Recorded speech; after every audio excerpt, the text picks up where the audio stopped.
Hi friends, இன்றைக்கி நம்ம நாத்தனார் கிச்சனில் பர்மா கவுசா செய்ய போகிறோம். சிக்கன் சேர்த்து எப்படி பண்ணலான்றதை பார்க்க போகிறோம். இது ரொம்பவே காரசாரமாக டேஸ்ட்டாக ரொம்பவே நல்லாயிருக்கும். அதுக்கு முன்னாடி ஃபஸ்ட் டைம் நம்மளோட சேனலை பார்க்குறவங்க சப்ஸ்கிரைப் பண்ணிக்கோங்க. பக்கத்தில் உள்ள பெல் ஐக்கானும் ஆல் ஆப்ஷன் பட்டனையும் ப்ரெஸ் பண்ணிக்கோங்க. அப்போ தான் நாம் போடுற வீடியோக்கள் உங்களுக்கு உடனே நோட்டிஃபிகேஷனாக வரும். வாங்க இப்போ செய்முறையை பார்க்கலாம். இப்போ ஸ்டவ்வில் ஒரு டவரா வச்சு ஒரு நூடுல்ஸ் நான் ஒரு 600 கிராம் எடுத்திருக்கேன். அந்த அளவுக்கு தண்ணி ஊற்றி கொஞ்சம் கல் உப்பு சேர்த்து கொஞ்சமாக ஆயில் சேர்த்துக்கிடுவோம். அந்த நூடுல்ஸ் கொஞ்சம் உதிரியாக ஒன்றோட ஒன்று ஒட்டாமல் இருக்கிறதுக்காண்டி கொஞ்சமாக ஆயில் சேர்த்து நல்லா தண்ணியை கொதிக்க விடணும். தண்ணி கொதித்த உடனே தான் நம்ம கவுசா ரெசிபியை சேர்க்க போகிறோம். இங்கே உள்ள நூடுல்ஸ் மாதிரி தான் அங்கே உள்ளது. ஆல்ரெடி நான் சேனலில் காட்டியிருக்கேன். நான் சென்னையில் பர்மா கடையில் வாங்கினதுன்னு சொல்லி இந்த நூடுல்ஸு. இதுக்கு பேர் கவுசான்னு சொல்லுவாங்க, பர்மா கவுசா. இப்போ அந்த பாக்கெட்டை ஓப்பன் பண்ணியாச்சு. நான் 600 கிராம் அளவு எடுத்திருக்கேன். ஒரு பாக்கெட் 400 கிராம் அளவு, நான் ஒரு 600 கிராம் அளவு எடுத்திருக்கேன். இப்போ தண்ணி நல்லா கொதி வந்துருச்சு. இப்போ நம்ம கவுசாவை போட்டு நல்லா வேக வச்சுக்கிறலாம். ஒரு 3/4 பதம் வெந்தால் போதும், ரொம்ப குழைய விட்டுறக்கூடாது. இதிலே 2-3 வெரைட்டி இருக்குது. இதோட டேஸ்ட் ஒரு மாதிரியாக இருக்குது, இது நல்லாவும் இருக்கும். இப்போ கவுசாயை சேர்த்தாச்சு. இப்போ நல்லா கொதி வரட்டும். அது ஒரு 3/4 பதம் நல்லா வேகணும். 3/4 பதம் வெந்த உடனேயே நம்ம தண்ணியை வடிகட்டி எடுத்துக்கிறணும்.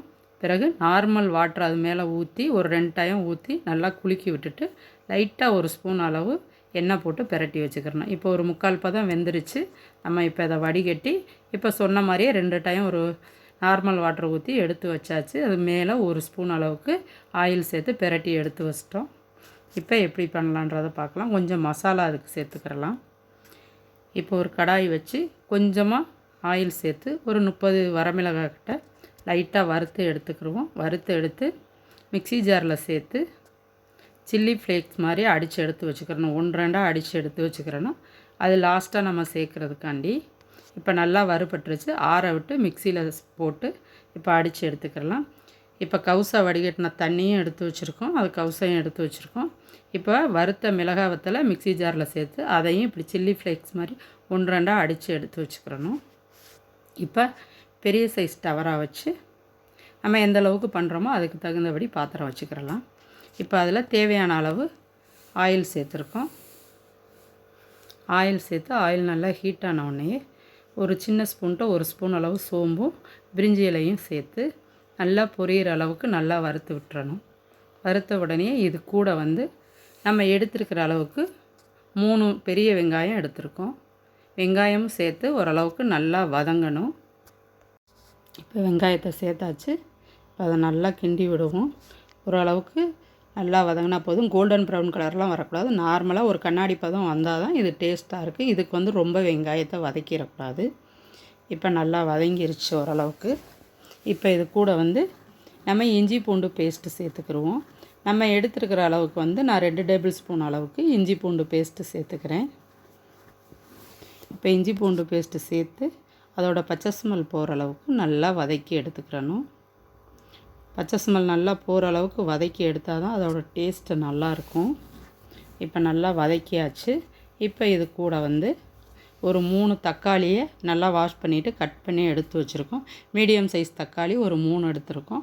தக்காளியும் சேர்த்து நல்லா கிண்டி விட்டுட்டு தக்காளி வதங்கிறதுக்கு கொஞ்சமாக உப்பு சேர்த்துக்கிடுவோம். நம்ம ஏற்கனவே நூடுல்ஸ்லேயும் உப்பு சேர்த்துருக்கோம். இப்போ தக்காளி வேகிறதுக்கும் சேர்த்துருக்கோம். கொஞ்சம் பார்த்தே உப்பு சேர்த்துக்கோங்க. திருப்பி பத்தலைன்னா கூட நம்ம சேர்த்துக்கிறலாம். இப்போ உப்பும் சேர்த்து நல்லா தக்காளியை வதக்கி விட்டாச்சு.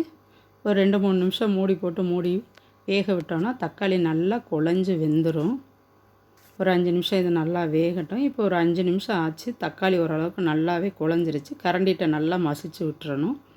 நல்லா மசிச்சு விட்டு அந்த கிரேவி பதம் மாதிரி வந்தால் தான் அதோட டேஸ்ட்டு ரொம்ப நல்லாயிருக்கும். இப்போ இது கூட காரத்துக்கு ஒரு 3 ஸ்பூன் அளவுக்கு நான் தனி மிளகாய்த்தூள் சேர்த்துக்கிறேன்.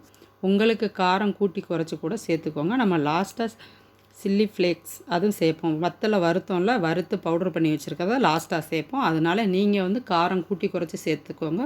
ஃபஸ்ட்டே அதிகமாக சேர்த்துறாதீங்க. நாங்கள் கொஞ்சம் காரமாக சாப்பிட்றதுனால 3 ஸ்பூன் சேர்த்துருக்கேன். இல்லாட்டி நீங்கள் 2 ஸ்பூனு 1.5 ஸ்பூன் அந்த மாதிரி கூட சேர்த்துக்கிறலாம். இப்போ மிளகாய்த்தூளையும் சேர்த்து நல்லா வதக்கி விட்டுட்டு இது கூட அஜினாமோட்டோ ஒரு 1/4 ஸ்பூன் அளவுக்கு, 600 கிராமுக்கே 1/4 ஸ்பூன் அளவு அது போடணுன்னா போட்டுங்க.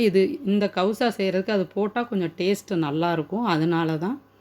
இப்போ அஜினோமோட்டோவும் போட்டு நல்லா வதக்கி விட்டுட்டு இது கூட ஒரு 1/2 kg சிக்கன் அதை நல்லா க்ளீன் பண்ணி எடுத்து வச்சுருக்கோம். அதையும் இப்போ சேர்த்து இந்த மசாலாக்களோடு நல்லா வதக்கிக்கிறணும்.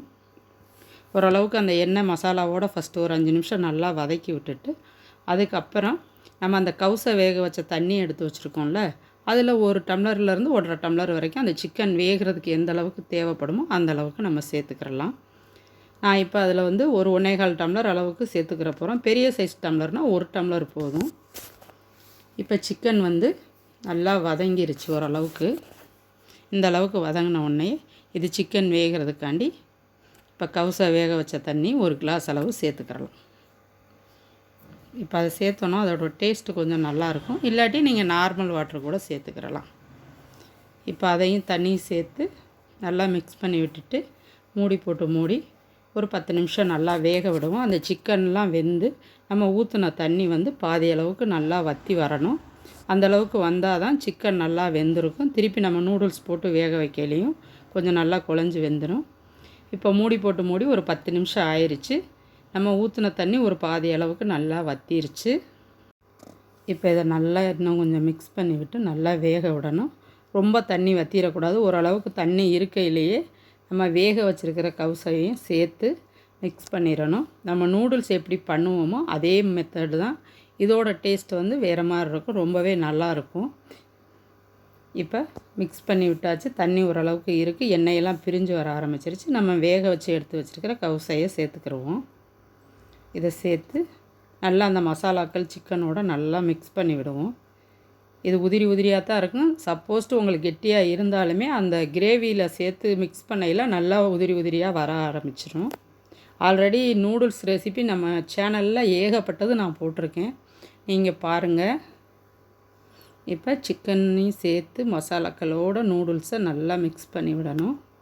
நல்லா மிக்ஸ் பண்ணி விட்டுட்டு லோ ஃப்ளேமில் வச்சு ஒரு 5 நிமிஷம் மூடி வேக விட்டுறணும். அப்போ தான் அந்த மசாலாக்கள் எல்லாமே அந்த கவுசாலாம் நல்லா இறங்கும். இப்போ ஒரு 5 நிமிஷத்துக்கு மேலே மீடியம் ஃப்ளேமில் வச்சு வேக வச்சுட்டோம். மறுபடியும் நல்லா அதை மிக்ஸ் பண்ணி விடணும்.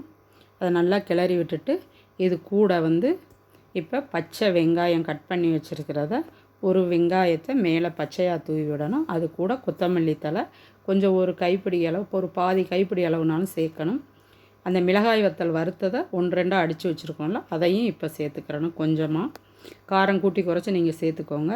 அந்த பச்சையாக அந்த மல்லி வெங்காயம் எல்லாம் சேர்க்கையில் தான் அதோடய டேஸ்ட் இன்னும் ரொம்பவே நல்லாயிருக்கும். இப்போ அதை சேர்த்து நல்லா அந்த சூட்டோடு நல்லா பிரட்டி விட்டுட்டு நம்ம ஸ்டவ்வை ஆஃப் பண்ணிடலாம். நம்மளோட சுவையான டேஸ்டியான பர்மா கவுசா ரெடி. இந்த ரெசிபி உங்களுக்கு பிடிச்சிருந்துச்சுன்னா நீங்களும் ட்ரை பண்ணி பார்த்துட்டு லைக் பண்ணுங்கள், ஷேர் பண்ணுங்கள், உங்களோட கருத்துக்களை கமெண்ட் பாக்ஸில் போஸ்ட் பண்ணுங்கள். தொடர்ந்து நம்ம சேனலுக்கு சப்போர்ட் பண்ணுங்கள். தேங்க்யூ ஃபார் வாட்சிங்.